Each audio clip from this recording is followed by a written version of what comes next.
کدیمان عزیزانو د شهید عثمان لالا ورسۍ موږ په داسې حکمتو دي چې له دې سره موږ وفاداري کوو نو دا مبارزه به دغه رنګه د سمجھوتو او وخت په وړاندې باندې به بیایو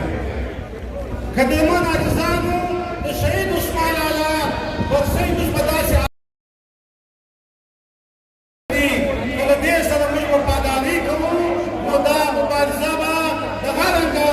د سمجھوتو او وخت په وړاندې باندې به بیایو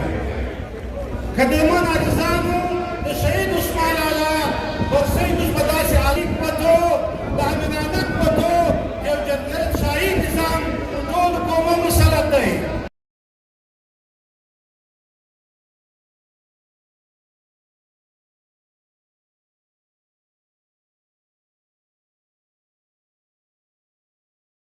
موږ وفاداري کوو نو دا مبارزه به دغه رنګه د سمجھوتو او وخت په وړاندې باندې به بیایو کدیمان عزیزانو د شهید